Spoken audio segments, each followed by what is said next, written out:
ॐ सहनाववतु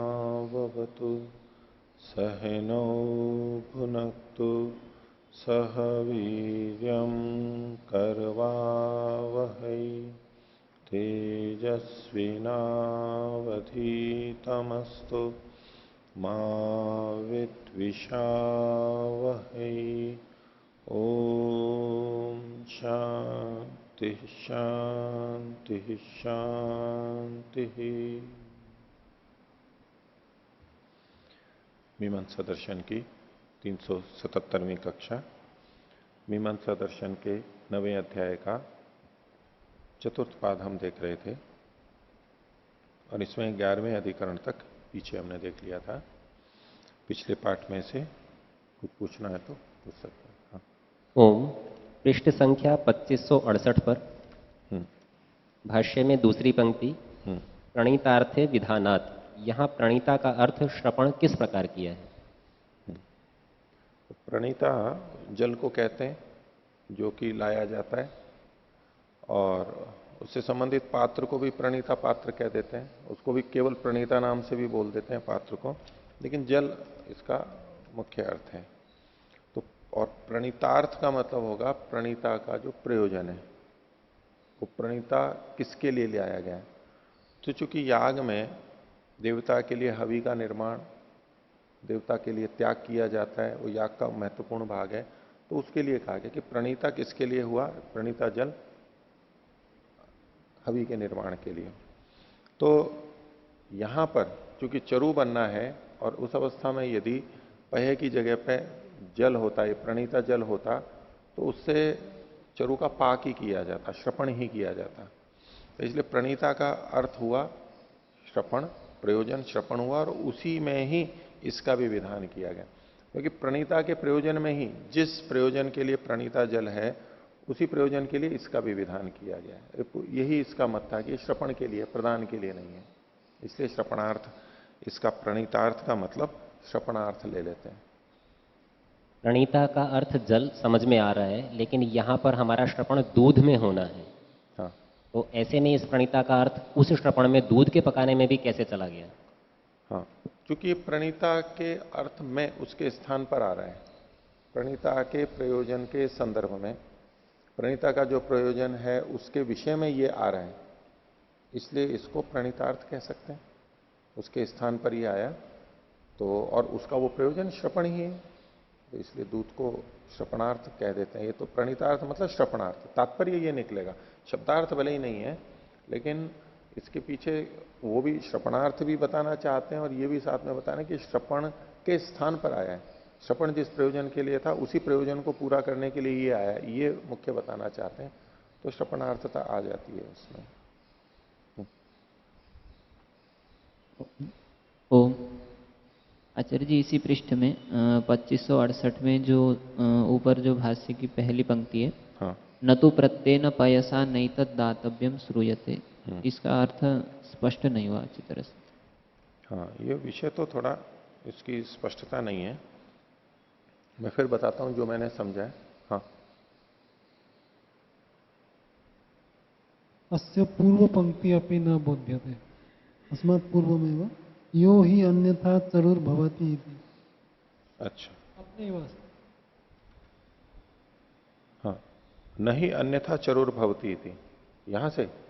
हाँ, तो वह तो ना कर ही लिया है, इस अन्यथा चरुर न भवती, नहीं तो चरु नहीं बनता है। किसके बिना? तो श्रपण मंत्र, श्रपण के बिना चरु नहीं बनता है। मतलब ये अर्थतः स्वभावतः प्राप्त है, क्योंकि चरु का लक्षण ही वही है।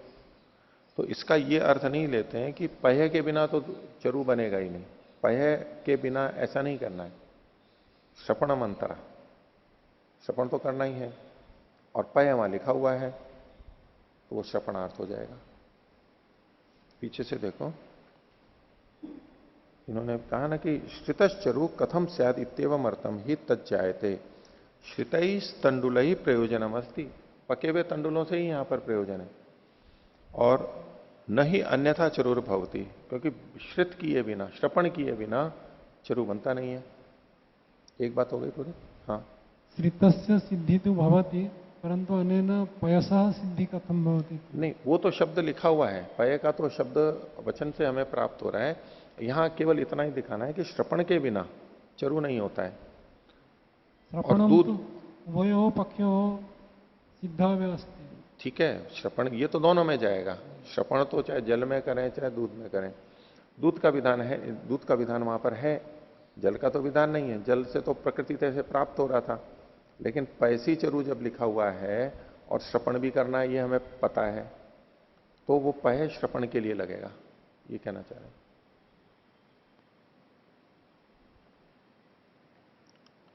तो आगे जो है ना, न तो प्रत्येन पैसा नैतत दातव्यम श्रूयते, उसमें दो नकार हैं।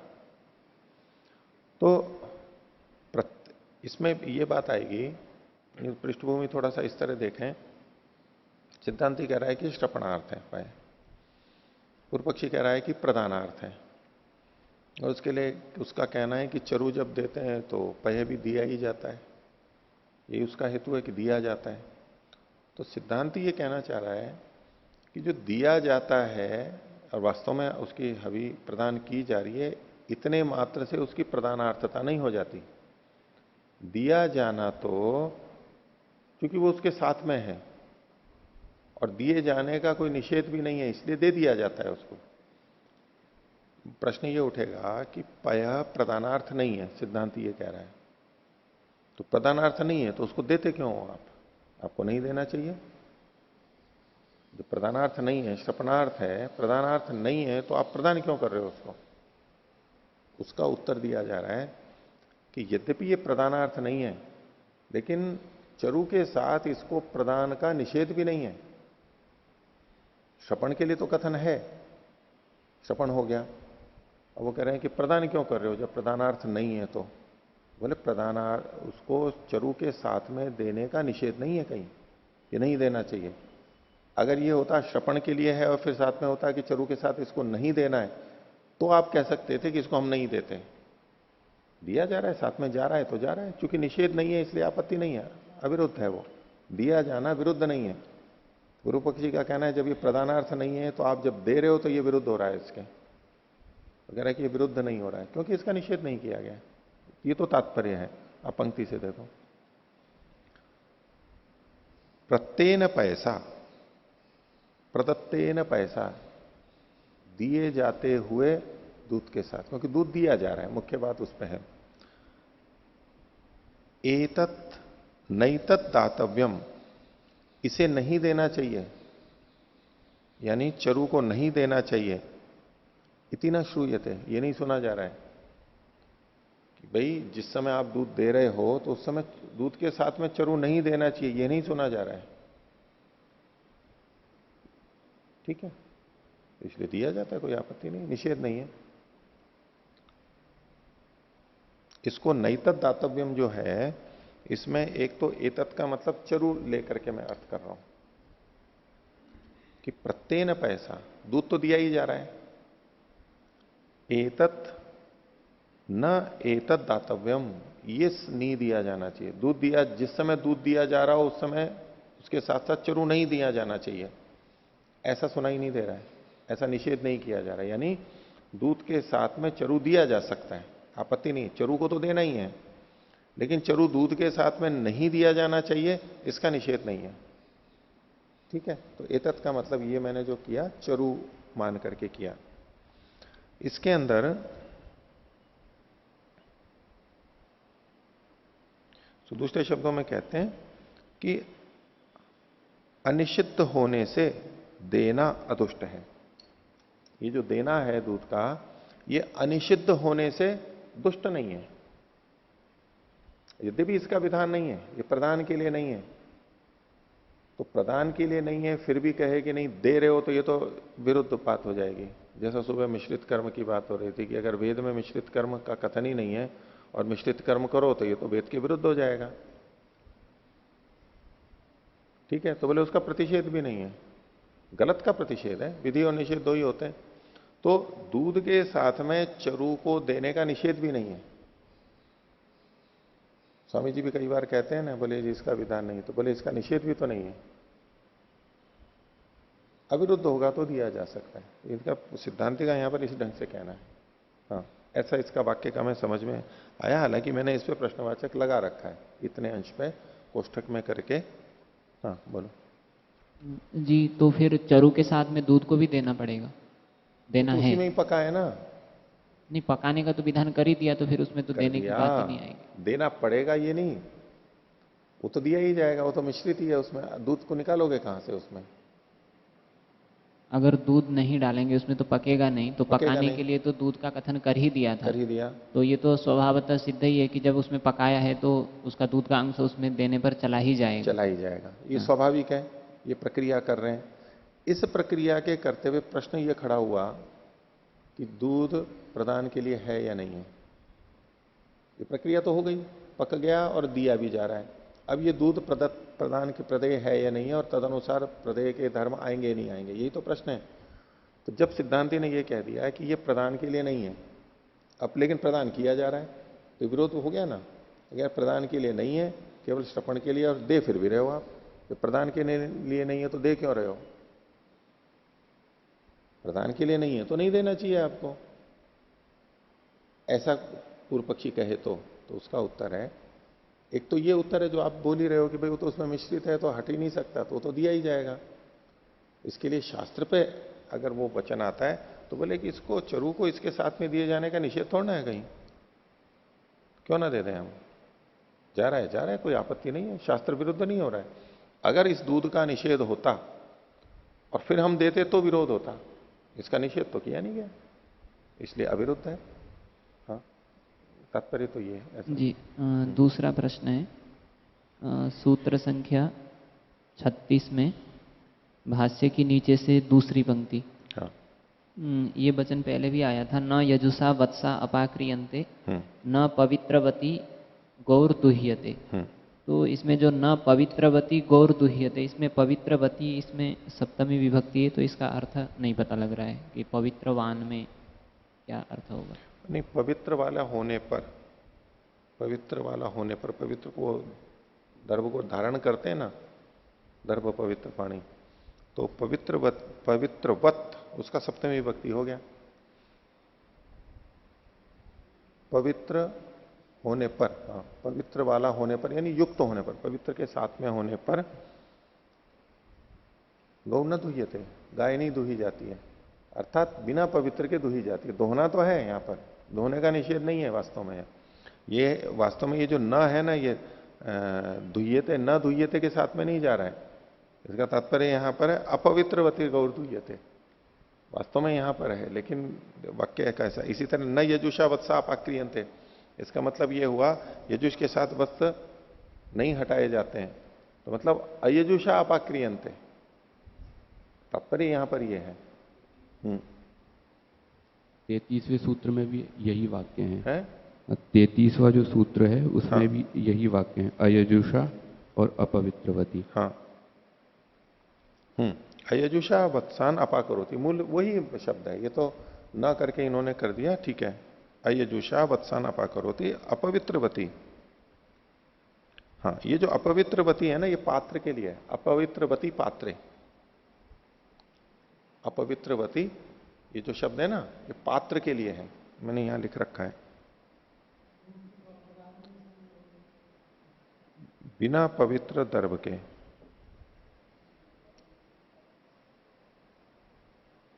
इसमें क्या करते हैं, दर्भ को काष्ठ में बांध करके पात्र में डाल देते हैं। दर्भ को, वो हाथ वाली बात नहीं है, ये दर्भ को काष्ठ में बांध करके और पात्र में डाल देते हैं और उस पात्र में दोहन करते हैं।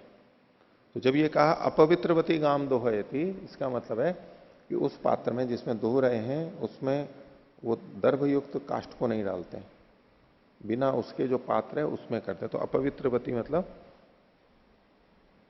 पात्रे, अपवित्रवती पात्रे, ये मैंने यहां नीचे लिख रखा था। दर्भ को काष्ठ में बांधकर पात्र में डाल दिया जाता है, ठीक है।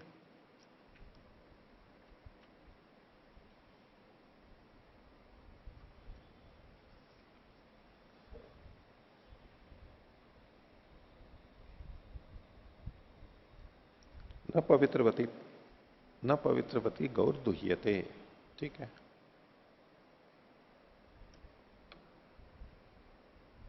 हाँ जी 2570 पृष्ठ में हाँ इसमें जो 10वां अधिकरण है अभ्युदितेष्टो दधिश्रितयो प्रतिधर्म अनुष्ठानाधिकरण। हाँ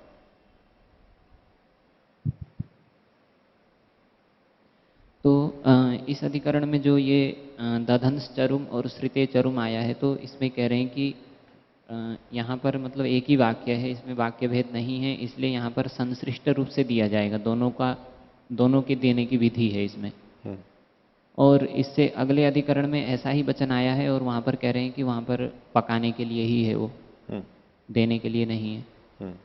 तो ये दोनों में अंतर पता नहीं लग रहा है, कैसे हो रहा है इस तरीके से। इसमें जो इन्होंने विधान किया, एक वचन पहले माना, इसमें 10वें अधिकरण का देखिए, सत्रेधा तंडुलान विभजेत, विभाजन की विधि इन्होंने उल्लेख भी किया था कि ये पहले कह चुके हैं, इसलिए ये उसी तरह से विभाजन होगा। ये जो 11वें वाले में है, इसमें इस तरह का शब्द नहीं है। जो मेरे को भेद लगा वहां केवल क्या है, यह पशु काम स्यात् सो अमावस्याम इष्ट्वा वत्सान अपाकुर्यात्। अब बस है ये क्षोतिष्ठा स्थान अग्नय, बस ये सारा का सारा वाक्य आ गया। ये वहां पर भी है, लेकिन सत्रेधा तंडुलान विभजेत, ये वाला अंश वहां पर नहीं है। इसके आधार पर भेद कर रहे हैं। जो छोटे हैं उनमें ये करे, वो ये है, ये अलग अलग भी है, लेकिन उसके अतिरिक्त ये कहा सत्रेधान तंडुलान विभजेत, ये विधि हो गई। अब वो जो विभाग प्राप्त होगा, वो विभाग वहां पर तंडुलों में भी होगा और दधिपय में भी होगा। विभाग जो है ना, सत्रेधा तंडुलान विभजेत, इस विभाग से ये इनको भी, इनका भी विभाग मान रहे हैं। तंडुल का है, उनका भी विभाग मान करके और उसको प्रदेयता स्वीकार कर रहे हैं। यहां पर ऐसा विभाग करके नहीं है, और बस उसमें पकाने की बात है।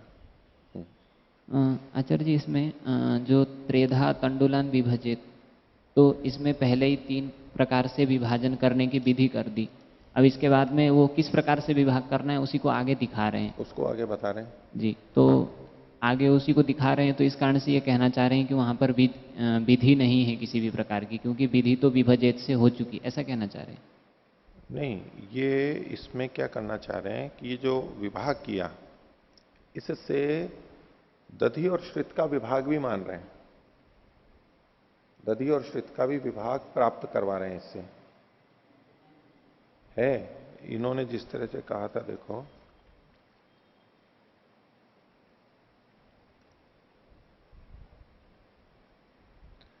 इसमें जो इन्होंने उदाहरण भी दिया था, वो रजत पात्री और सुवर्ण का 3रे अनुच्छेद में है, 3री पंक्ति। ये इसमें क्या, दूसरे अनुच्छेद को देखो। पूर्व पक्षी ने पूछा था, ननु चरोरपि देवता संबंधो दधिपयसो अपि तथा न भवती वाक्य भेदयति। तो सिद्धांत कह रहा नैवम शक्यम विभाग कर्तव्येति पूर्व वाक्यम वृत्तम त्रेधा तंडुलान विभजेदिति तदनंतरम विभाग विशेष परमिदम भवती वाक्यम, ये स्थविष्ठास्तान इंद्राय प्रदात्रे तदंश्चरुम इत्यादि, यहां तक हो गया। अत्र अविशेषाद दधि पैसोरपि विभागो वक्तव्य।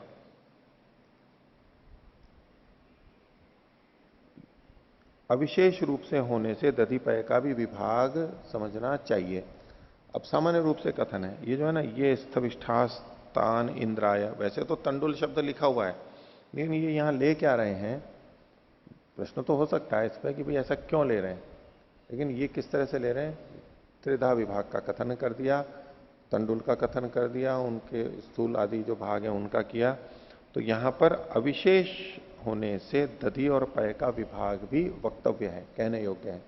और चूंकि इनका विभाग किया, विभाग अगर किया तो ये प्रदान के रूप में आ गए, यानी प्रदेय के रूप में आ गए। जो प्रदेय होते हैं उन्हीं का विभाग या अवदान आदि किया जाता है, और बाकी जो है वो तो केवल श्रपणार्थ होगा, तो उसके लिए ऐसे कोई अलग अवदान वाली इस तरह से प्रदानार्थता विभाग नहीं होगा। तो मेरे को तो दोनों में यही अंतर लगा, और तो कोई स्पष्टीकरण मिलता नहीं है मेरे को। ठीक है। तो वहां जब दधि और पय रहेंगे आगे वाले में, वो केवल उसमें पकाने के लिए होंगे, वो सप्तमी श्रुति से, जैसे कि पहले चरु वाले में किया था, क्योंकि वहां पर भी विभाग की बात नहीं थी। यहां विभाग की बात कह दी गई है, तो ये दधि पय भी प्रदेय के रूप में स्वीकार किए गए, और इसलिए ये धर्म भी यहां पर संस्कार भी होने चाहिए। हाँ आचार्य जी, ये जो भाष्य में आया था कि दधि चरु और पय चरु का ये जो विभाग किया है, तो ये जी इसलिए करना पड़ा क्योंकि तंडुलों का तो विभाग कर दिया, अब कहा कि दधि चरु तो इंद्र देवता के लिए है और पय चरु दूसरे देवता के लिए है, तो ऐसे में जो विभक्त हुए तंडुल हैं, अगर केवल तंडुल रूप में रहते तब तो शायद अविभाग होते हुए भी हो सकता था, लेकिन दधि चरु है तो दोनों तो अलग हो, दोनों को मिलना पड़ेगा, और वहाँ पर दूध को और चरु को मिलना पड़ेगा, तो फिर वो तो विभाग वहाँ पर सिद्ध हो ही जाएगा। हाँ, इनके कथन के आधार पर ये ले रहे हैं। अब यूं तो आप दूसरे में भी ले सकते हैं ना, अगले 11वें अधिकरण में, वहां पर भी श्रिते चरुम लिखा हुआ है, तो वो श्रित भी है और देवता का नाम भी है, शिपि विष्टाय श्रिते चरुम, देवता के लिए है, और श्रित भी दूध भी है और चरु भी है, तो वहां पर भी विभाग ऐसे ही माना जा सकता है। आप जिस शैली से कह रहे हो, तो प्रश्न तो वहां पर भी आएगा, फिर प्रदेय धर्म इसमें भी होने चाहिए। यहां तो सप्तमी कह करके प्रदेय धर्म का अनुष्ठान कहा जा रहा है, जैसे पीछे कहा था, पीछे से पीछे वाले में कहा था। तो इसलिए इसमें जो भिन्नता मेरे को तो एक वाक्य की दिखाई दे रही है, और चूंकि इन्होंने उल्लेख भी किया, क्योंकि प्रदेय विभाग का कथन पहले हो चुका है, इसलिए सामान्य रूप से इनका भी विभाग किया जाएगा, और विभाग किया जा रहा है तो प्रदेयता उसकी आ गई है। यही अंतर लग रहा है, और कुछ तो समझ में नहीं आ रहा है। हाँ हाँ जी, 72वें पृष्ठ पर ये जो 43वां सूत्र है, तो इसमें भाष्य की जो प्रथम पंक्ति है, अर्थांतरे ही एतत् पयो विधीयते दधि च क्षपणार्थे न प्रदनार्थे। कौन सा सूत्र? 43वां। अच्छा, 72 में। जी हाँ, तो अर्थांतरे ही एतत् पयो विधीयते दधि च क्षपणार्थे न प्रदानार्थे। तो जी ये कोई अर्थांतर से विधान मानते हुए, अर्थांतर में विधान मान रहे हैं ना? हाँ, यानी श्रपणार्थ मान रहे हैं जी। हाँ, अर्थांतरे ही एतत् पयो विधीयते दधीचा, दही और पय दोनों भिन्न प्रयोजन के लिए हैं। वो क्या है? श्रपणार्थ है, श्रपण के लिए है, न प्रदानार्थ है, प्रदान के लिए नहीं है। नहीं, श्रपण के लिए है, ये मान करके कथन किया जा रहा है। क्योंकि ये श्रपण के लिए है, इसलिए इसमें धर्मों का अपनयन हो जाएगा। प्रदान के लिए होते तो धर्मों साथ में आते। ठीक है, लेकिन ये स्पष्ट नहीं हो पा रहा है कि मतलब अंतर क्या है। क्या स्पष्ट नहीं हो रहा है? क्यों? प्रश्न ये उठेगा कि क्यों इसको श्रपणार्थ माना, जी, प्रधानार्थ क्यों नहीं माना? यही तो प्रश्न है। तो उसका एक ही उत्तर है, आगे देखो। सप्तमी संयोगात चरुपयोवत, पीछे भी चरुपय का ऐसे ही आया था सप्तमी से, ये सप्तमी का संयोग है। ये प्रधान विभक्ति है ही नहीं इसमें, समान अधिकरण नहीं है, इनमें समानता नहीं है पय और चरु में, यानी भिन्न भिन्न विभक्ति, असमान विभक्ति है। असमान विभक्ति है ना, पैसी तो सप्तमी हो गई, चरु में प्रथमा हो गई, बस यही इनका कथन है, यही हेतु है। हाँ आचार्य जी, जो 10वें अधिकरण में जो वचन है उसमें भी तो सप्तमी ही है, उसमें दधि में पकाने के तो लिए। सप्तमी जी, इसीलिए तो ये प्रश्न उठाया, नहीं तो ये अधिकरण बनाते क्यों? भाई प्रश्नकर्ता को, पूर्व पक्षी को प्रश्न इसीलिए तो उठ रहा है। लेकिन ये अतिरिक्त बात है ना, सत्रेधा तंडुलान विभजे, तो वो सप्तमी होते हुए भी इन्होंने कहा ना, ये जो सप्तमी है, ये तो प्रश्न उठाया था ना इन्होंने, ये सप्तमी जो है ये अनुवाद रूप में बस कथन की जा रही है, और केवल प्रातिपदिक मात्र यहां पर जुड़ेगा। तो फिर इसका मतलब ये होगा कि हम दही में दूध में इनको पकाएंगे नहीं, पानी में ही पका करके दही दूध मिला करके देंगे, ऐसा करना पड़ेगा? ऐसा तो नहीं है, क्योंकि जब सप्तमी अगर नहीं नहीं पक मानेंगे रहा है, तो नहीं, पकेगा उसके लिए पानी की जरूरत नहीं है, पानी की जरूरत नहीं है। तो जैसे कि हम किसी को कहेंगे भाई इसको दलिया भी दो और दूध भी दो, तो बोले अच्छा ये भी देना है, तो बोले फिर तो दूध में ही पका देते हैं ना, इनको चावल दो और दूध के साथ चावल खिलाओ इनको, तो बोले जी दूध के साथ चावल से करेंगे तो इससे तो दूध में ही चावल पका देते हैं ना, खीर बन जाएगी ना।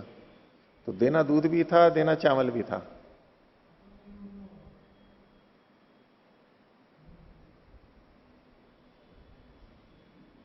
यहां ऐसा नहीं होता है, दूध नहीं देना होता है। जिस दिन खीर देनी होती है तो चावल ही देने के लिए।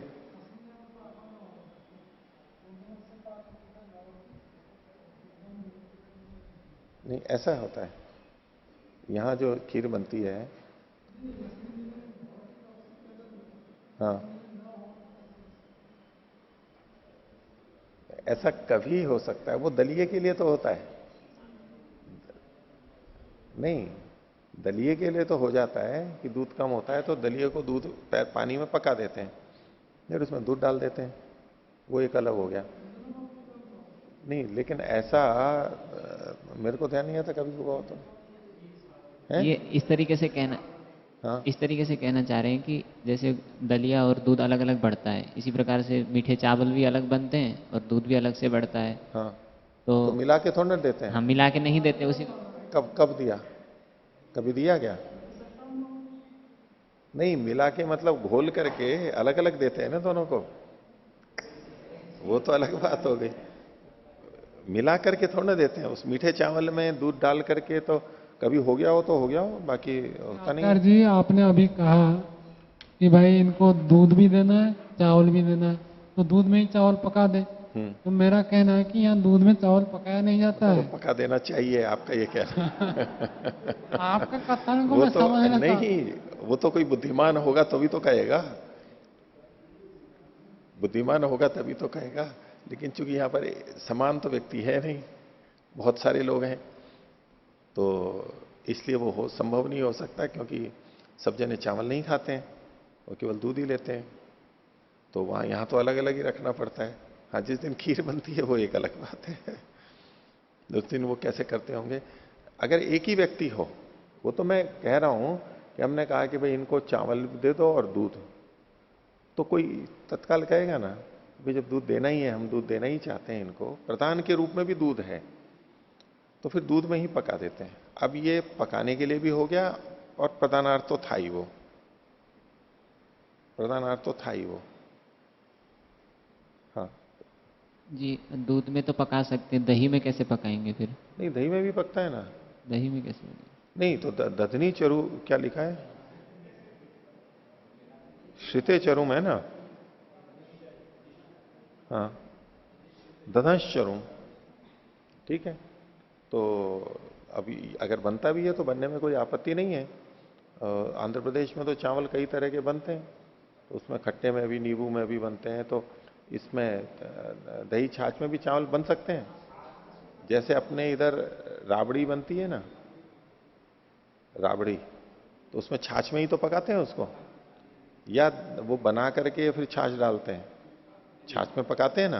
पहले ही छाछ डलती है, सच फिर में ठंडी रोटी जो पुरानी होती है उसको भी टुकड़े टुकड़े करके उसमें डाल देते हैं और पका देते हैं, फिर ठंडा करके खा लेते हैं। तो जो राब या राबड़ी बनती है खट्टी, वो छाछ के अंदर पकाई जाती है। ठीक है, दही को गर्म करना मना है, लेकिन ये बनता है, उसमें बन सकता है।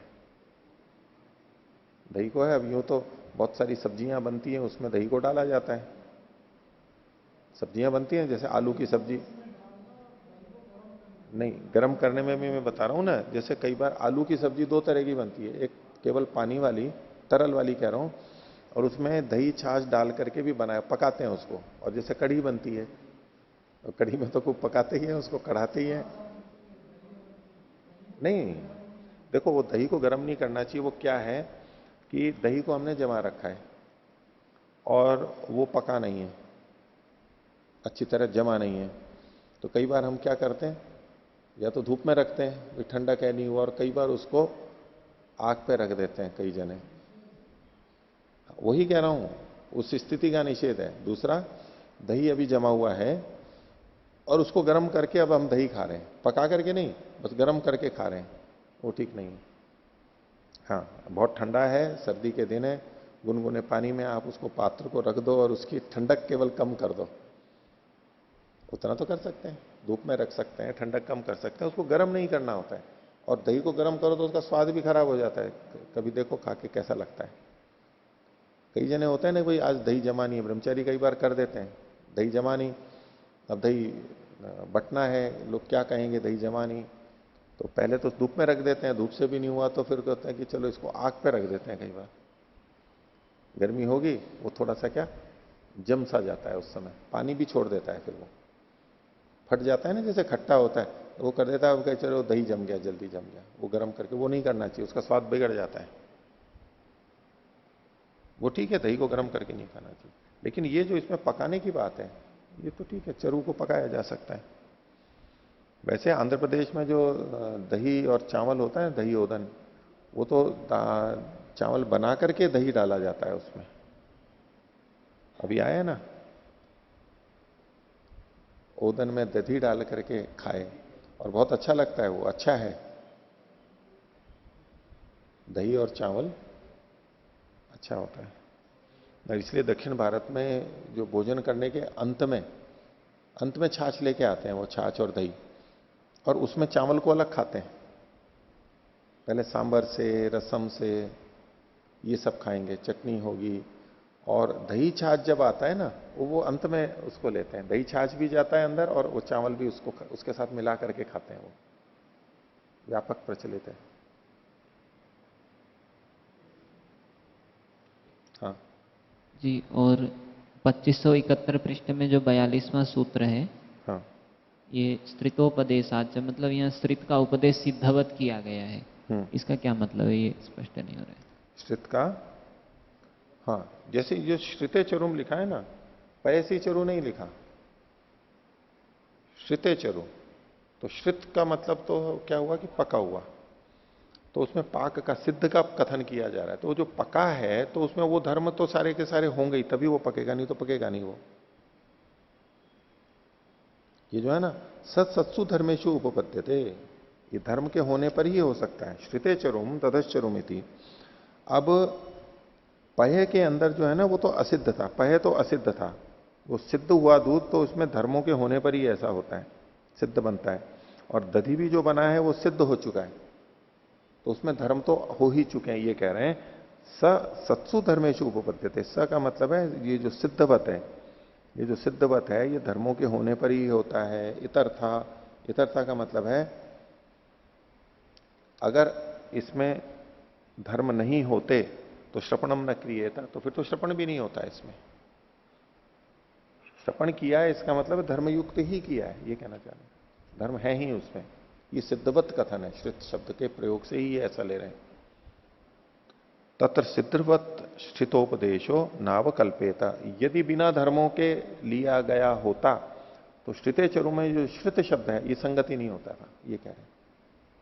जी आचार्य जी, इसमें श्रिते चूंकि पके हुए दूध को कह रहे हैं, तो श्रिते मतलब पके हुए दूध में चरु को डाल के देना, इस तरीके का कथन नहीं हो रहा है? मतलब पका हुआ चरु भी पका हुआ ही कहलाता है, और श्रिते मतलब पका हुआ दूध को कह रहे हैं। कह लीजिए, ऐसा भी हो सकता है। तो फिर यहाँ चरु दूध में पकाना, ऐसा अर्थ तो नहीं आ रहा है। ठीक है,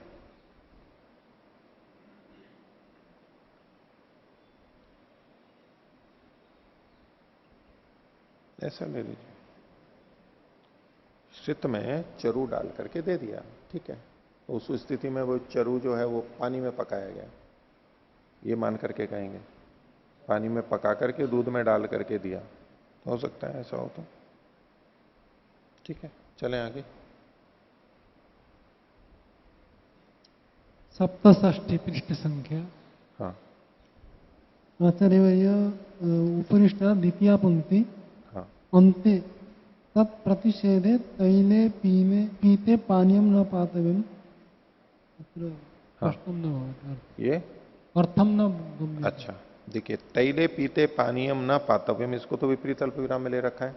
ये वचन है कि तेल के पीने पर जल नहीं पीना चाहिए, ठीक है, शुद्ध जल, उसका निषेध है। लेकिन फिर भी विलेप्यम यवागुश्च पिए थे, विलेपी यवागु तो पीने का विधान है, क्योंकि तेल पीने के बाद जब प्यास लगेगी तो अकेला पानी नहीं पीना चाहिए। विलेपी और यवागु, विलेपी और यवागु मतलब इसमें जल डाला हुआ है, उसका तो कथन है। यानी यहां पर जल तो संश्लिष्ट होता हुआ भी निषिद्ध नहीं है, दूध जो था वो संश्लिष्ट होने पर भी निषिद्ध किया गया है, क्योंकि जल स्वतंत्र रूप से पिया जाता है और संश्लिष्ट में उसका निषेध नहीं है, संश्लिष्ट में निषेध नहीं है उसका। लेकिन दूध जो था वो तो संश्लिष्ट ही लिया जाता है अधिकतर, तो वह संश्लिष्ट का ही कथन है। विलेप्यम द्वितीय विभक्ति अस्ति हैं? विलेप्यम द्वितीय विभक्ति अस्ति वा किम् अस्ति? विलेप्यम, हाँ, विलेप्यम यवागुश्च पीयते, हाँ, विलेप्य को और यवागु को पिया जाता है। मूल शब्द विलेपी, विलेपी तो होता है लेकिन विलेप्य शब्द है? हाँ, पीयते, विलेप्यम च पीयते, प्रथमा हो गई है तो प्रथमा। विलेप्यम, तो विलेप्य शब्द लेकर के लेंगे। विलेपी होता है वैसे तो, लेकिन विलेप्य, विलेपी से संबंधित जो भी होगा विलेप्य ले सकते हैं? विलेपी तो यवागु, मंडपेया, विलेपी, ये आयुर्वेद में परिभाषित शब्द है। पंचकर्म और उसके बाद में संसर्जन कर्म करते हैं तो मंड का मतलब बिल्कुल जो मांड होता है, यानी उसमें कण भी नहीं होते, कण रहित, पकाते तो हैं, टुकड़े, चावल के टुकड़े लेके पका लिया, अब वो जो ऊपर का थोड़ा गाढ़ा पानी हो गया चावल के कारण से, ऊपर का पानी जब लेते हैं उसको कहते हैं मंड, मांड जैसे बोलते हैं हम लोग आजकल। पेया जो होता है उसमें थोड़े थोड़े से कण भी रहते हैं, यानी पानी रहता है लेकिन थोड़े थोड़े से कण भी होते हैं। इसके बाद में जो धीरे धीरे भोजन देते हैं ना, उसका क्रम में रहता है, पहले केवल पानी पानी देते हैं, फिर थोड़े से कण भी देते हैं। मंड के बाद पेया, फिर है विलेपी। विलेपी इससे थोड़ा गाढ़ा होती है, मंड सबसे पतला, पेया में वो भी पीने जैसी होती है लेकिन कुछ कुछ कण भी होते हैं नीचे बचे हुए, वो भी ले लिए जाते हैं। और विलेपी है उसमें कण अधिक होते हैं लेकिन जल तो होता है। और यवागु जो होता है वो और भी गाढ़ा हो जाता है, उसमें जल कम होता है पर लेकिन तरल चीजें दी जाती हैं, ये सब पी जा सकती हैं।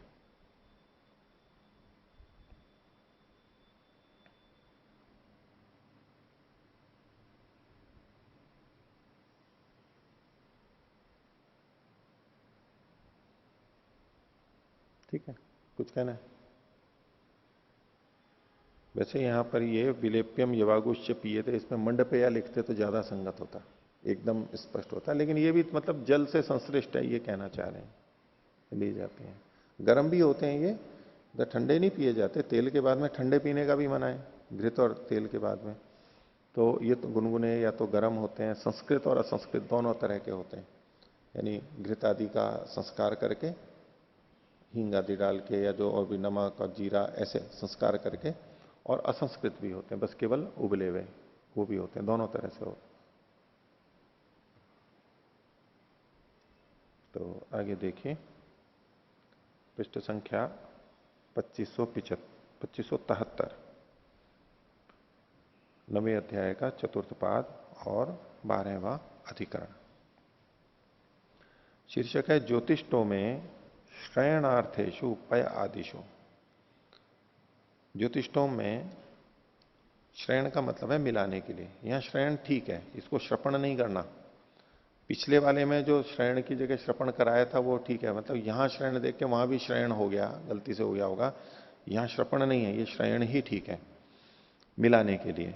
तो ज्योतिष्टोम में श्रयणार्थेषु पय आदिशु, जो पय आदि दूध आदि हैं जो कि मिलाने के लिए सोम रस के अंदर, उनमें प्रदेय धर्म अननुष्ठानाधिकरणम, प्रदेय धर्मों का अनुष्ठान नहीं करना चाहिए। सोम के पात्र होते हैं, उसमें सोम रस है, उसमें ये चीजें मिलाई जा रही हैं और प्रदान भी हो गई क्योंकि मिला दी गई है। तो बात आती है कि इसमें प्रदेय धर्म होने चाहिए या नहीं, तो सिद्धांति का कहना है कि नहीं होने चाहिए। भाष्य देखिए, ज्योतिष्टों में श्रूयते पयसाम मैत्रावरुणम श्रीणाति, तो दूध के साथ में मैत्रावरुण ये ग्रह है, मैत्रावरुण ग्रह उसको श्रीणाति, ये श्रयण के लिए श्रीनाथ उसमें मिलाता है। सक्तुभेर मंथिनम, मंथी ग्रह को सक्तु के साथ में, सक्तु के साथ उस मिला देता है। और धानाभिर हारी योजनम, हारी योजन ये ग्रह का नाम है, धाना के द्वारा पहले आ चुका है ये। हिरण्येन शुक्रम, शुक्र ग्रह को हिरण्य के साथ में। और आज्येन पात्नीवतम, पात्नीवत ग्रह में आज्य को मिलाता है। ये हो गई तत्र संशय, किम श्रयणानाम प्रदेय धर्मा भवंती उतनाई थी, ये जो मिलाने के लिए इसमें इनके प्रदेय धर्म होते हैं या नहीं, कुतः संशय। तो कहते हैं यदि प्रदेयानी श्रयणानी, अगर ये जो मिलाने वाली चीजें ये प्रदान के लिए हैं तो तथा येषु प्रदेय धर्मा भवंती, तो प्रदेय धर्म हो जाएंगे। अथा न प्रदेयानी, अगर ये प्रदेय नहीं है, केवल मिश्रण के लिए हैं, तो न भवंती, इसलिए प्रदेय धर्म उनमें नहीं होंगे। तो किम प्राप्तम, तो पूर्व पक्षी कहता है श्रयणानाम तु अपूर्वत्वात् प्रदानार्थे विधानम स्यात्। ये जो श्रयण हैं इनके अपूर्व होने से, पहले नहीं कथन है, और ये प्रदान के लिए ही इनका विधान है, इसलिए यहां पर प्रदेय धर्म होने चाहिए। भाष्य प्रदेयानी प्रदेय धर्म ही संबद्धेरन इति, जो प्रदेय हैं इसलिए प्रदेय के धर्मों से युक्त हों। श्रयणाधि द्वयम जायते, श्रयण से ये दोनों ही बातें हो जाती हैं मिलाने से। सोमरस में दूध को मिलाने से दोनों बातें हो जाती हैं। श्रयणात् ही द्वयम जायते, दो क्या क्या है वो आगे बता रहे हैं। पयो मिश्रश्च सोमो भवति, सम एक बात अल्प विराम, और सम्मिश्रे च हूयमाने पयोपि होमेन संपत्यते। तो दूध का मिश्रण सोम के साथ हो जाता है, मिश्रण भी हो गया एक बात, और मिश्रित होने पर जब उसका होम करते हैं तो दूध जो है वो होम से संबद्ध भी हो जाता है, यानी उसका देवता के लिए प्रदान भी हो जाता है। यदि पयो मिश्रश्च सोम भवति, तो यदि सोम और ये जो पय से मिश्र सोम होता है, तत्र सोमस्य पयसा मिश्र्यमाणस्य न किंचित उपकारम पश्याम। ये कह रहा है पूर्व पक्षी कि यदि केवल मिश्रण ही प्रयोजन होता, प्रदान नहीं होता, तो इससे सोम में क्या उपकार आ रहा है। पय को सोम में मिला दिया तो कोई दृष्टार्थता तो होनी चाहिए वहां पर, सोम का उपकार होना चाहिए, प्रदेय के लिए नहीं है, प्रदान के लिए नहीं है तो, लेकिन कोई उपकार तो हम वहां पर देखते नहीं है सोम का। याग से तो उपकारो भवति निर्वृत्तिर नाम, और पूर्व पक्षी कह रहे हैं याग का उपकार तो हो जाता है, अगर प्रदेय मानेंगे तो याग का उपकार हो जाएगा। और याग का क्या उपकार होगा, तो कहा निर्वृत्तिर नाम, याग की संपूर्णता ही वहां पर होगा। निर्वृत्तिर नाम, पूर्ण विराम है, इसकी जगह अल्प विराम लीजिए। यदि होमेन संवत्स्यते इति मिश्रणाभिप्राय, अगर ये होम्स के साथ में जुड़ जाता है तो इति मिश्रणाभिप्राय, ये मिश्रण का अभिप्राय वहां पर प्रयोजन सिद्ध हो जाता है। तत् उपकारकम मिश्रणम दृष्टेन उपकारेण, और ये जो मिश्रण था ये उपकारक होता है, किससे, दृष्ट उपकारक के द्वारा, यानी दृष्टार्थता हो गई। श्रुतो ही गुणवान याग, क्योंकि याग जो है वो गुणवान, गुण वाला श्रुत है। प्रत्यक्ष पयसा निर्वर्त्यते इति, और वो याग जो है, यागा के बाद अल्प विराम, श्रुतो ही गुणवान याग अल्प विराम, और वो प्रत्यक्ष पयसा निर्वर्त्यते, प्रत्यक्ष ही दूध के द्वारा संपन्न होता है। सोमोपकार कल्प्यसात, यदि आप ये मानो कि पय प्रदान के लिए नहीं है, सोम में मिश्रण के लिए है, तो सोम का दृष्ट उपकार तो देखा नहीं जा रहा है, तो ऐसी स्थिति में सोम का जो उपकार है वो कल्पित करना पड़ेगा, दृष्ट तो है नहीं, ये दोष आएगा। तस्मात् पयसा सोमो मिश्रते, और यदि इस कारण से सोम को दूध से मिलाया जाता है तो स मिश्रितः प्रयोग वचने न कथम संपद्यते, तो केवल मिलाया जाता है तो वो प्रयोग वचन से कैसे संबद्ध होगा, प्रयोग वचन तो याग से संबंधित है। न च प्राकृतम मिश्रणम केनचित द्रव्येण प्राप्तम, जो प्राकृत मिश्रण है वो किसी द्रव्य के साथ में प्राप्त नहीं है। यत्र इदम द्रव्यांतरम पयो विधीयते इति, जो कि यहां पर द्रव्यांतर यानी मिश्रण के लिए पय का विधान किया जा रहा है प्रतिनिधि के रूप में। ये कहना चाह रहा है पूर्व पक्षी कि प्रकृति में तो कोई मिश्रण कहा नहीं गया, अगर प्रकृति में भी सोम के साथ किसी का मिश्रण कहा गया होता तो यहां पय का कथन मिश्रणार्थ हो सकता था, और ये पय प्रकृति के उस प्रतिनिधि के रूप में आ जाता। सोम तो दोनों जगह है ही, प्रकृति में जिसका मिश्रण सोम में किया गया उसके प्रतिनिधि के रूप में यहां पर पय माना जा सकता था यदि प्रकृति में मिश्रण होता तो, लेकिन ऐसा तो है नहीं वहां पर। लिखा ना, न च प्राकृतम मिश्रणम केनचित द्रव्येण प्राप्तम, प्रकृति में प्राकृत मिश्रण, प्रकृतिस्थ कोई द्रव्य होगा वो तो वहां प्राप्त नहीं है, कि यदि होता तो यत्र इदम द्रव्यांतरम पय विधीयति, कि उसकी जगह पे यहां द्रव्यांतर पय का विधान किया जा रहा हो, ऐसा होता तो मिश्रण के लिए माना जा सकता था, लेकिन ऐसा है नहीं। अपूर्वत्वात् सोमस्य, क्योंकि यहां पर सोम का रस जो है वो अपूर्व है, पहले नहीं कहा गया। तस्मात् प्रदानार्थस्य पयसो विधानम स्यात्, ये प्रधानार्थ जो पय है इसमें पयोधर्मों का विधान होवे। प्रदेय पयोधर्माश्चात्र कर्तव्य है। इसका तात्पर्य है कि जो प्रदेय दूध होता है, पय होता है, उसके जो धर्म है वो यहां पर भी करने चाहिए। उत्तर सिद्धांति दे रहा है 46वां, गुणों व श्रयणार्थत्वात्। ये तो गुण है और ये चूंकि श्रयण के लिए है इसलिए यहां पर गुण मात्र है, ये अप्रधान है। वा शब्द पक्षम व्यावर्तयति गुणभूतम पय स्यात् सोमस्य न प्रदेय द्रव्यम। सोम का ये गुणभूत होगा, प्रदेय के रूप में नहीं होगा। अगर ये प्रदेय के रूप में होगा तो सोम का गुणभूत नहीं बनेगा। प्रदेयत्वेन अश्रवणात्, बोले प्रदेय के रूप में इसका चूंकि श्रवण नहीं है, सोमार्थेन च श्रुतत्वात्, और सोम के लिए ये सुना गया है इसलिए ये गुण रूप में है, प्रधान के लिए नहीं है। 47वां सूत्र सिद्धांति का यह है अनिर्देशाच, बोले इसका कोई किसी निर्देश भी नहीं है, परार्थ होने से इसका निर्देश नहीं है। न होमे न प्रयोग वचने न वास से संबंध, जो होम से संबंधित प्रयोग वचन है उसके साथ में इसका संबंध नहीं है, परार्थ होने से इसका अनिर्देश है। न च प्रत्यक्षेण अपि पयस त्यागे याग निर्वृत्तिर पयसा, और प्रत्यक्षेणापि पयस त्यागे, प्रत्यक्ष रूप से दूध का त्याग किए जाते हुए भी, जब वो कर्म कर रहा है, सोम में पय मिश्रित है तो पय का प्रदान भी प्रत्यक्ष हो ही रहा है। तो न च प्रत्यक्षेणापि पय त्यागे याग निर्वृत्तिर पयसा, पय के द्वारा याग की निवृत्ति फिर भी नहीं होती संपूर्णता। प्रत्यक्ष देवता संबंधो ही त्यागो यागा, क्यों नहीं होती? क्योंकि याग कहते ही उसको है कि प्रत्यक्ष रूप से जो देवता का संबंध होता है और उस देवता के लिए त्याग किया जाता है उसको याग कहते हैं। तो इस पय का किसी देवता से संबंध है नहीं, तो इसलिए इससे याग की निर्वृत्ति भी नहीं होगी।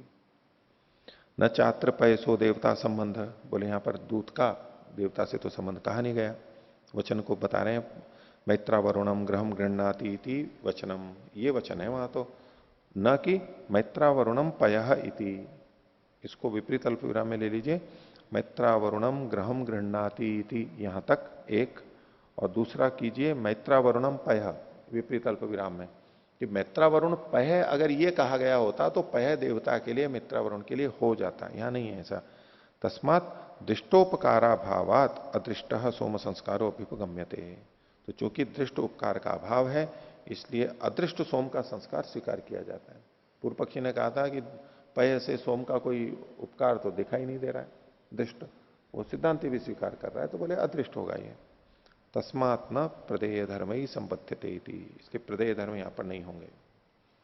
और अपनी पुष्टि कर रहा है सिद्धांति, श्रुतेश्च तत्प्रधानत्वात्, और श्रुति के द्वारा तत्मतः सोम के प्रधान होने से, पय तो गौण है और सोम जो है वो प्रधान हो रहा है। इतश्च सोमार्थम पय, एक और हेतु दे रहे हैं, कुतः श्रुतिर ही सोम प्रधाना भवती, यहां श्रुति है सोम प्रधानता की, क्या है वो? कहा द्वितीय विभक्ति श्रूयते, द्वितीय विभक्ति है, ये सोम की प्रधानता को बता रही है। तस्मात् श्रयणेन सोम एव इप्स्यते, तो श्रयण के द्वारा सोम को ही चाहा गया है। हाँ, अत्र 77 सूत्रे तृतीया पंक्ति न चात्र पयस देवता संबंध। हाँ, तो परंतु वाक्यम तो वर्तते पयसा मैत्र वरुणम श्रृणाति, पैसा मैत्र वरुणम श्रृणाति, कहां पर है? प्रथम पंक्ति नहीं, तो जो पैसा मैत्रा वरुणम, मैत्रा वरुण का मतलब देवता थोड़ा है, उस ग्रह पात्र को, ग्रह पात्र में स्थित सोम को उसके साथ मिश्रण कर रहा है, देवता से नहीं संबंध है। मैत्रा वरुण से कृते यत् सोमम वर्तते, मित्रा वरुण देवता हो गए, मैत्रा वरुण कौन होगा? सोम होगा, उसमें ये मिश्रण कर रहा है। और वो सोम जिसमें है तो पात्र को भी वही बोल देते हैं, मैत्रा वरुण पात्र। पात्र से चर्चा सोम से चर्चा, सोम की है, सोम में मिलाते हैं, लेकिन पात्र में ही तो मिलाते हैं। सोम यदि तस्य कृते अस्ति देवताया कृते तो पैसा अभी तो तेन संबंध नहीं, वो शब्द नहीं कह रहा है ना उसको, यही तो बात कह रहे हैं ये, कि शब्द सीधे सीधे पय के साथ में देवता को नहीं जोड़ रहा है। मैत्रा वरुण जो सोम है, मित्र वरुण देवता के लिए जो सोम है, उसमें ये मिश्रण किया जा रहा है बस। यदि केवलेन सोमेन सह पयसा संबंध भवति तर्हि तो अन्येन अपि भवितुमर्हति, परन्तु अत्र मैत्रा वरुणम उक्तम अस्ति, हाँ, तो तेन सह एव संबंध अस्ति, न तो अन्य सोमेन सह तो संबंध। ठीक है, सोम से संबंध है, लेकिन इसका सीधे देवता से संबंध नहीं हुआ ना, यही कहना चाह रहे हैं। हाँ, देवता विशिष्ट सोम से संबंध है, लेकिन ये देवता के लिए नहीं कहा गया है। देवता के लिए नहीं कहा गया है, देवता को ये देना चाहिए, ये नहीं कहा गया है यहां पर। यही बात कही है इन्होंने, श्रुतेश्च तत्प्रधानत्वात्। आगे कहते हैं 49वें सूत्र में, अर्थवादश्च तदर्थवत। और जिसमें अर्थवाद है वो भी उसी प्रयोजन को बताता है। अर्थवादश्च श्रयणस्य सोमार्थस्य भवति। ये जो अर्थवाद है वो श्रयण जो है ये सोम के लिए होता है। श्रयण सोम के लिए है, इस विषय में अर्थवाद होता है। कैसे, वो बताया। समित्रो अब्रवीत, वो मित्र बोला, पयसैव में सोमम श्रीणन इति। दूध के साथ ही मेरे सोम को मिलाओ और दूसरे के साथ नहीं। कई बार कहते हैं भाई मेरे को छाछ देनी है, बोले जी नमक के साथ देनी है। ये छाछ देनी है मीठे के साथ देनी है। बोले सब्जी होनी है भाई जी देसी घी में होनी है मेरी, तेल में नहीं, उसके साथ ही होना है। ऐसा जो कथन होता है तो ये प्रसन्नता से कह रही है, प्रशंसा हुई ना इसकी, अर्थवाद है ये। पैसे ही वह मैं सोमम श्रीणन थी। तो खिचड़ी किससे खाओगे जी, मैं तो घी बूरे से खाऊंगा। चावल किससे खाओगे जी, मैं तो घी बूरे से खाऊंगा, मेरे को तो घी बूरा देना। अब जब कोई व्यक्ति ये कह रहा है तो घी बूरे की प्रशंसा क्या हो रही है ना, वो उसको श्रेष्ठ मानते हुए तो कह रहा है नहीं मेरे को तो ये देना, मेरे को तो ये ठीक है। आगे, नहीं भवती पयो में दद्युरिति। ये कथन थोड़ा है कि मेरे को दूध दो। कथम तरी सोमम पैसा संस्कुर्यादि थी।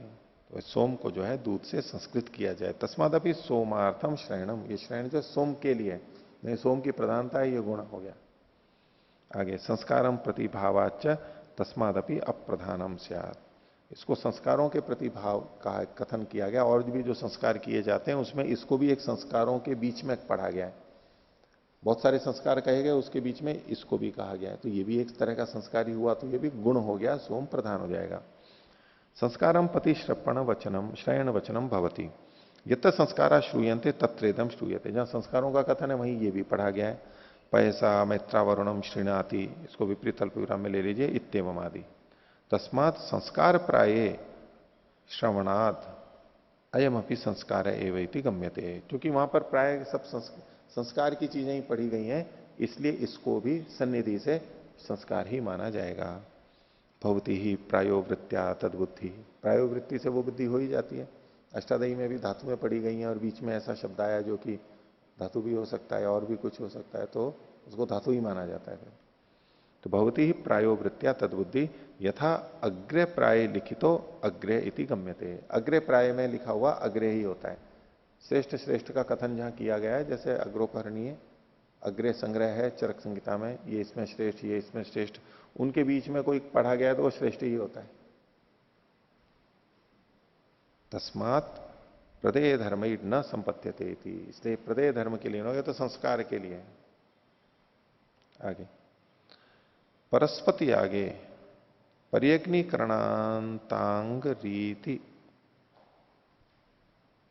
विधानेन तदुत्तरांग प्रतिषेधाधिकरणम। परस्वती आगे, परस्वत एक याग है, अश्वमेध के अंतर्गत आएगा। मतलब परस्वत पशु होते हैं वहां पर, उसके परस्वत से संबंधित याग। ये कोई अरण्य पशु है परस्वत, तो क्या है ये स्पष्ट नहीं है, लेकिन कोई जंगली पशु है। परस्वत यागे पर्यग्निकरणांत अंग रीति विधान। पर्यग्निकरण पर्यंत रीतियों का विधान है वहां पर, पर्यग्निकरण करके फिर छोड़ देते हैं।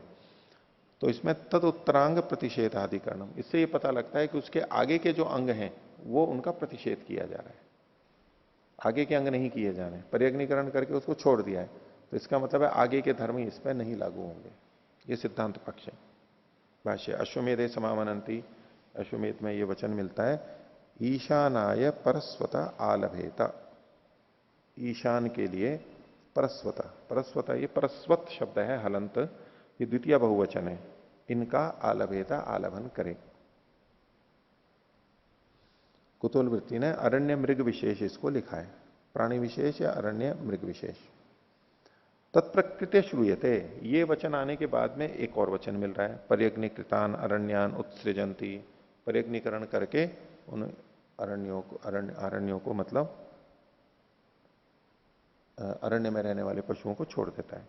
तत्र संचय किम आरण्यानाम आलंभ उत्सर्गार्थम एवं, ये जो इनका आलभन कहा, ईशानाय परस्वता आलभेता, ये जो आलभन कहा ये उत्सर्ग के लिए ही कहा। द्रव्योत्सर्गश्चायम, ये द्रव्य का उत्सर्ग किया गया है यहां पर, उत्सृजंती। किम कर्म विशेष प्रतिषेध, नहीं, द्रव्योत्सर्गश्चायम, इसके बाद में जो अल्प विराम है उसको काट दीजिए। द्रव्योत्सर्गश्चायम किम कर्मशेष प्रतिषेध, ये द्रव्य का उत्सर्ग जो किया जा रहा है ये क्या आगे के कर्म जो शेष हैं, शेष जो कर्म है उनके प्रतिषेध के लिए है। परिअग्निकरणांत ही संस्कृता उत्सष्टप्यायति,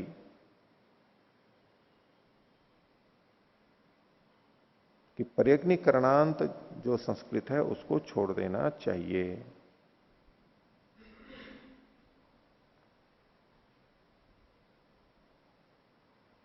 किम प्राप्तम, तो पूर्व पक्षी कहता है पर्यग्निकृतानाम उत्सर्गे तादार्थ्यम उपधानवत, पर्यग्निकृतों को जो छोड़ना होता है वो उसमें तादार्थ होता है, उत्सर्ग के लिए ही होता है, उपधान के समान।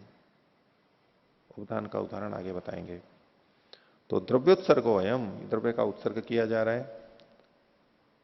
आलंभश्च उत्सर्गार्थ एवं इति, ये जो आलंभ की बात कही गई ये उत्सर्ग के लिए है, न तो विशेषणार्थम, विशेषण आदि जो आगे के धर्म है उसके लिए नहीं है। कुतः एवं उत्सर्गम अप्राप्तम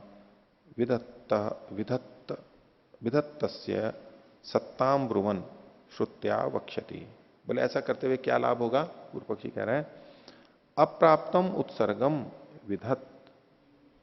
विदधत, अप्राप्त जो उत्सर्ग है, उत्सर्ग मतलब छोड़ना, यानी अपूर्व है, पहले नहीं कहा था, ये उत्सर्ग उसको विदधत, उसकी विधि करता हुआ, तस्य सत्ताम ब्रुवन, उस कर्म की सत्ता को बताता हुआ, श्रुत्या वक्ष्यति, श्रुति से वहां पर कथन हो जाएगा, यानी श्रुति से विधि हो जाएगी, पद से, लिंग प्रत्यय से। इतर्था, नहीं तो क्या होगा? उत्सर्गम प्राप्तम अनुवदेत, प्राप्तम उत्सर्गम अनुवदेत, फिर तो यह होगा कि पहले उत्सर्ग प्राप्त था और उसका अनुवाद केवल किया जा रहा है। और इसमें क्या दोष होगा? अनुवदेत के बाद जो पूर्ण विराम है इसके बाद में जो है तथा, ये ले लेंगे, एक और चीज कह रहे हैं, वाक्यार्थस्य प्रतिषेधस्य सत्ताम ब्रूयात प्रत्यय, फिर तो क्या होता? प्रत्यय, अन्वय ऐसा करेंगे, प्रत्यय सबसे अंत में जो प्रत्यय, वाक्यार्थस्य प्रतिषेधस्य सत्ताम ब्रूयात, जो प्रत्यय है, अगर प्रत्यय से विधि नहीं कर रहे हो, अनुवाद उसमें हो जाएगा, तो ये जो प्रत्यय है वाक्य के अर्थ की, कौन सा अर्थ की? प्रतिषेध की सत्ता को बोलेगा, फिर ये प्रतिषेध के लिए हो जाएगा, नहीं तो। श्रुतिश्च वाक्यात बलीयसी, और श्रुति से, श्रुति जो है वाक्य से बलवती होती है, तो श्रुति से तो यहां पर उसका विधान किया जा रहा है श्रुति से, और वाक्य से अन्यों का निषेध किया जा रहा है, तो इसलिए श्रुति का अर्थ लिया जाना चाहिए, श्रुति बलवती है।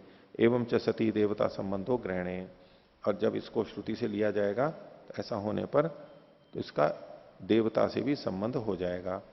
कैसे? ईशानम उद्देश्य प्रस्वंत आलब्धव्या, ईशान को उद्दिष्ट करके और प्रस्वंत जो है ये पशु ये लिए जाएंगे, उनका आलभन करना चाहिए।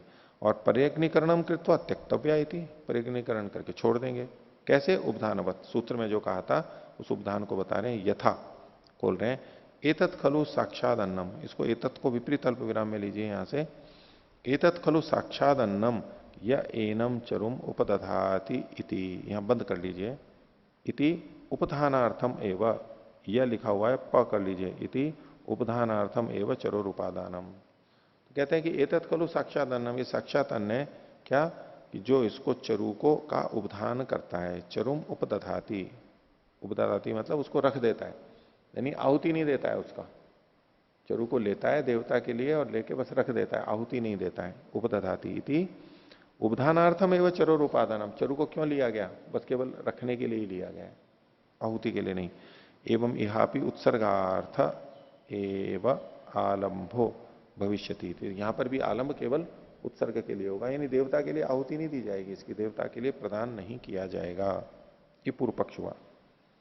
सिद्धांति कह रहा है 52वां सूत्र, शेष प्रतिषेधो वा अर्थाभावात इडांतवत। बोले अर्थ का अभाव होने से यहां पर शेष का ही प्रतिषेध मानना चाहिए, आगे के कर्मों का प्रतिषेध किया जा रहा है इससे। कैसे? इडांतवत, जैसे कि इडांत कर्म जब कहे गए, पीछे प्रकरण आया था, तो उसके आगे के कर्मों का निषेध कर दिया गया था, ऐसे ही यहां पर भी करना चाहिए। भाष्य, कर्म शेष प्रतिषेधो वा अस्मिन वाक्य उच्यते। बाद के कर्मों का निषेध इस वाक्य में कहा जा रहा है। कुतः? अर्थाभावात, प्रयोजन का अभाव होने से। कैसे? तो ईशानाय परस्वता आलभेता, इसको विपरीत अल्पविराम में ले लीजिए, और ये वरस्वता लिखा हुआ है परस्वता। इत्यस्य वाक्य से न कश्चित अर्थो भवेत यदि उत्सर्गार्थ आलंभा स्यात्। इस वाक्य का तो फिर कोई अर्थ ही नहीं होगा। क्या? कब? यदि केवल उत्सर्ग के लिए आलंबन किया जाए। पूर्व पक्षी ये कह रहा था उत्सर्ग के लिए आलंबन किया, बोले यदि उत्सर्ग के लिए आलंब किया तो इसका कोई अर्थ ही नहीं होगा। क्यों अर्थ नहीं होगा? क्योंकि ईशानाय जो शब्द है ये व्यर्थ हो जाएगा। ईशान देवता के लिए तो है ही नहीं, जब आपको छोड़ना है ईशानाय जो आप कथन कर रहे हो, तो वो तो उसके लिए तो हुआ ही नहीं है, ये कथन व्यर्थ हो जाएगा। कथम? आलंब काले एव अध्वर्युर्जानीयात नेमे ईशानस्य दास्यन्ते हैं, ईशानाय दास्यन्ते थी। हाँ, क्योंकि अध्वर्यु आलंबन के काल में ही इसको जान लेगा कि ये ईशान के लिए तो दिए नहीं जाएंगे। तो तस्य एवं जानो तो नैव संकल्पो भवति, और वो जो ऐसा अगर वो जान रहा है तो उसके मन में संकल्प ही नहीं होगा। क्या? ईशानाय दातुम गृहीतव्यायति, ईशान को देने के लिए ग्रहण करने चाहिए, उसके मन में संकल्प ही नहीं होगा। पता है उसको कि तो उसको दिए ही नहीं जाने। तो अशक्यार्थत्वाद अनर्थकम इदम वाक्य होती, तो इसका प्रयोजन पूरा नहीं होने था, इसलिए ये अनर्थक वाक्य हो जाएगा। स एष संकल्प एवं अवकल्पते, तो फिर ये संकल्प कैसे होगा, कैसे होना चाहिए? तो इसको विपरीत अल्पविराम में लीजिए, यदि शानाय दानम विधीयते तत् पर्यग्निकृतान उत्सृजन्ति इति। पर्यग्निकृतान तदा तदा पर्यग्निकृतान उत्सृजन्ति, नहीं पंक्ति छूट गई। यदि ईशानाय दातव्या, हाँ यदि ईशानाय दातव्य, इसको विपरीत अल्पविराम में ले लीजिए कि जो ईशान के लिए देने योग्य हैं, दातव्य हैं। यदि ईशानाय दातव्य, ये वहां पर अर्थ निकलेगा, लेकिन वो ठीक नहीं है। तस्मात आलंब वचनेन शब्देन दानेन विधीयते इति गम्यते, इसलिए आलंब वचन शब्द से दान का ही विधान वहां पर किया जाता है। आलंब वचनेन शब्देन दानम एवं विधीयते इति गम्यते, और यदा च दानम विधीयते, जब दान का विधान कर रहे हैं, तदा पर्यग्निकृतान उत्सृजन्ति इति, तो पर्यग्निकृत करके छोड़ते हैं, तो ऐसे में उत्सर्गम अनुद्य एवं उत्सृजन्ति इति विशेष विधानार्थम भवति शास्त्रम। तो इसको छोड़ते हैं और फिर उत्सर्ग का अनुवाद करके, भाई कैसे छोड़ते हैं? एवं उत्सृजन्ति, एवं मतलब पर्यग्निकरण करके, एवं उत्सृजन्ति, पर्यग्निकृतान उत्सृजन्ति, ये विशेष विधान के लिए वाक्य हो जाएगा। अब छोड़ना वाला नहीं होगा, पर्यग्निकरण करके छोड़ना, ये पर्यग्निकरण करने के लिए करके ये इसके लिए विधान के लिए वाक्य हो जाएगा। पूर्व पक्षी कह रहा है कथम पुनरत्र विशेषो विधीयते किम कालः पर्यग्निकरणे, बोले यहां पर विशेष क्या विधान किया जा रहा है? किम, इसको किम को अलग कर लीजिए, किम कालः पर्यग्निकरणे, यहां क्या, यहां काल का कथन किया जा रहा है। कैसे? कि पर्यग्निकरणे, पर्यग्निकरणे सती, पर्यग्निकरण करने पर काल की दृष्टि से, कि भाई इसके बाद में ये छोड़ना चाहिए, तो क्या है? काल का विधान किया जा रहा है। एतस्मिन काले उत्सृजन्ति इति, कि भाई इस काल में इसको छोड़ते हैं। सिद्धांति कह रहा है नित्याह नात्र कालवचन शब्द श्रूयते, कालवाची तो कोई शब्द ही नहीं है।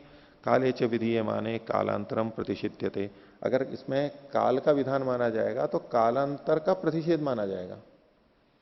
न अंगांतराणी, जो अन्य अंग है बाद वाले, उनका प्रतिषेध नहीं माना जाएगा। अगर यहां काल का निषेध, काल का विधान किया गया, तो निषेध किसका होगा? अन्य कालों का होगा। इसके बाद के जो संस्कार थे, कर्म थे, अंग थे, उनका निषेध नहीं होगा। पूर्व पक्षी कह रहा है अथ किम पर्यग्निकरणवत उत्सृष्टव्यम, इसमें दू के बाद में स्र लगा लेना, उत्सृष्टव्यम इति।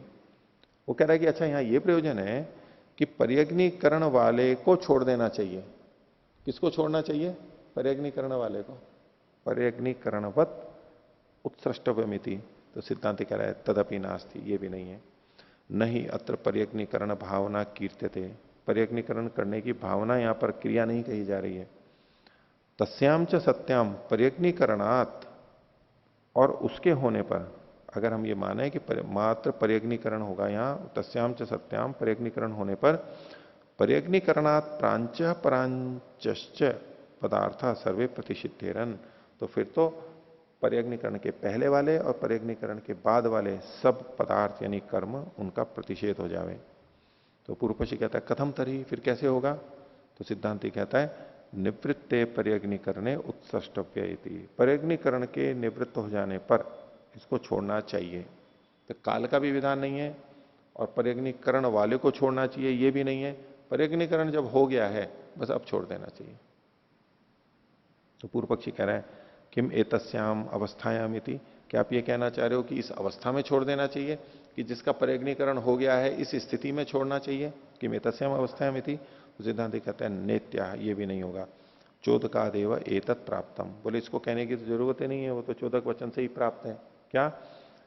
एतद अवस्था पशुर उत्सर्जनी है, इस अवस्था वाला पशु उत्सर्जन के योग्य है, ये तो वैसे ही प्राप्त है।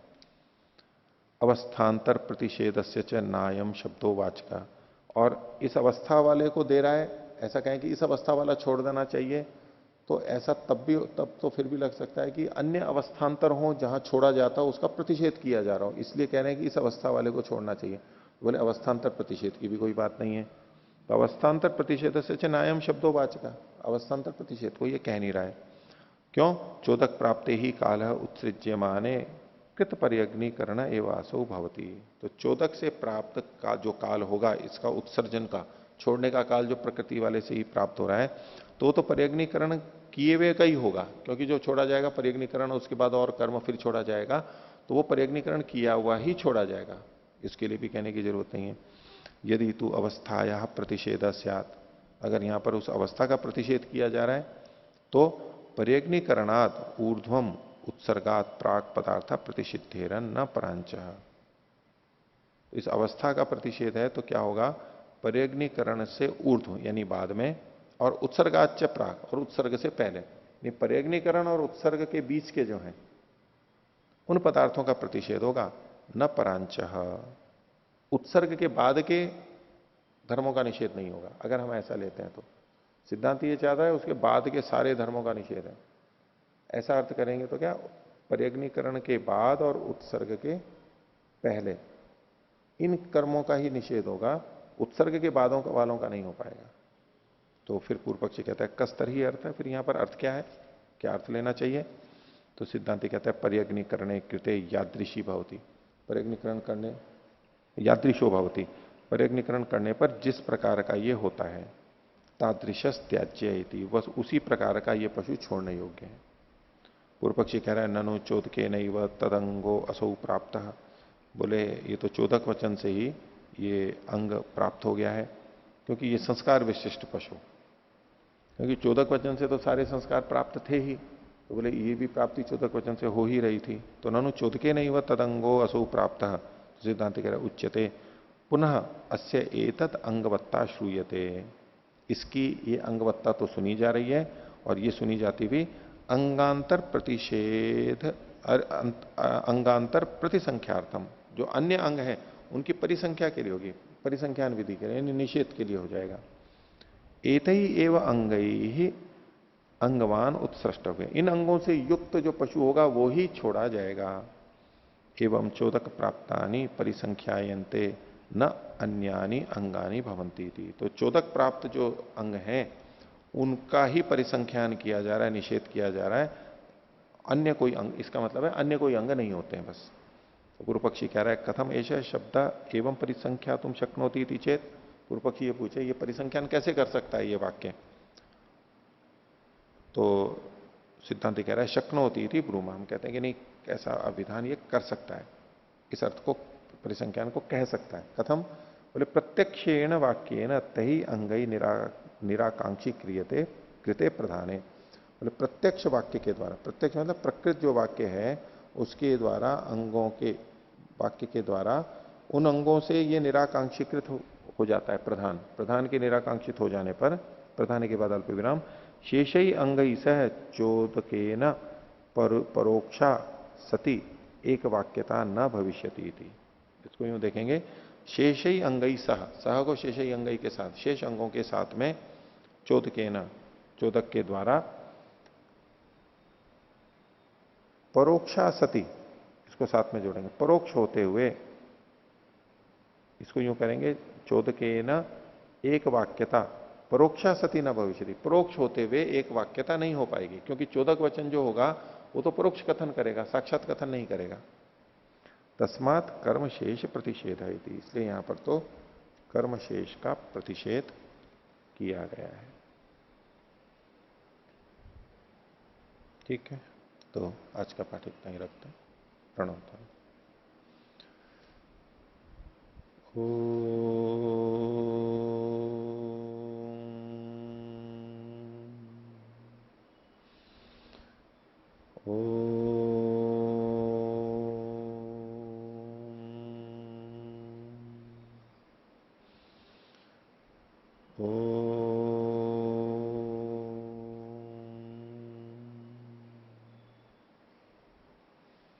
सभी को साधारण याद है। ओम